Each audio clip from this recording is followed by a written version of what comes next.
what struck me first of all about E3 was just purely how huge it is. I mean, you walk up to the front and it's just massive, and the big Atari sign just goes into the distance for miles, and there's just people everywhere. There's thousands of people, and they're queuing and they're rushing around, and it's just massive. And you know, you look on the photos, and it just doesn't do it justice, because it is simply that big. And once you get inside the main hall, you're just bombarded on all sides by all sorts of craziness, and it's just it's so overwhelming at first. It takes a lot of getting used to, because it's so loud as well. There's so much music, and there's so many screens with all sorts of things, and you want to watch them all because they're all so interesting, but you can't.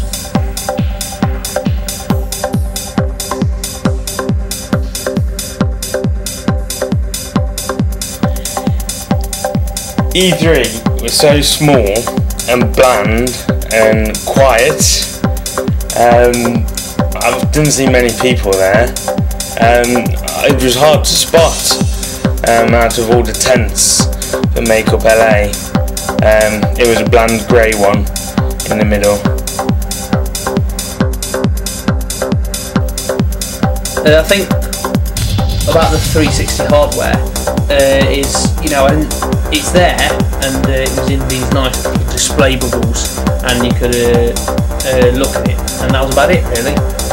They weren't running any games on one, it was all done on Xenon development kits. They weren't running it at 100% capacity, it was all at about 30% capacity, and you couldn't actually touch one, pick one up and experience what it felt like. And I was a bit disappointed with that. I was really hoping to actually get in there and, you know, mess around with pads and see what it's really like, and, you know, pick the machine up, look at the weight and see how it feels, and get a grip for the size. But I didn't get a chance to do any of that really. The Xbox 360 hardware, I've got 5 in my bag at the moment, and they gave me them for free. I've been playing on them for hours now. I've been playing Halo 5, which is quite good. Jay Allard and Bill Gates came around for a bit of Fusion Frenzy 6. But you can't fit many people in a tent at E3, and so we've had to come back to the hotel to play it. The best software I've seen so far for the Xbox 360 is without a doubt those Recon 3. I mean, I'm not really a big fan of the series, but it's just fantastic. I mean, the graphics, it sort of looks sort of grainy and yellow, and really sort of like it's a real war effect. And the explosions are fantastic. Some of the little features on the HUD are brilliant.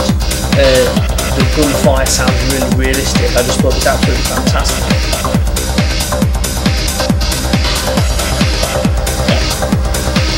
On the Xbox 360 games front, it's all fantastic. Cameo was good. I'm in that game. I am 500 times in Introvert. I'm also in Halo 5 and Perfect Dark. I played Joanna Dark. I was well glad when I got that role. Got paid £5 million for it. What impressed me most about forthcoming Xbox software? It wasn't really any of the games, to be honest. I thought Shadow the Hedgehog was pretty cool. But that was the only thing that really stood out, other than the new Halo 2 maps, which was really cool. Elongation was excellent. It was really good fun. It was a great take on Longest, and I really liked the new Covenant map, Gemini, and the Terminal map, which has got the train going through it, which was really cool. On the upcoming Xbox titles, of course I had them all 3 or 4 years ago, so I've seen it all before.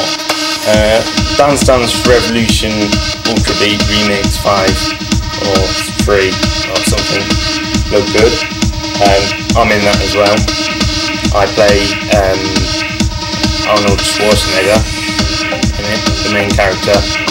It's got RPG elements to it now, which I think is a vast improvement.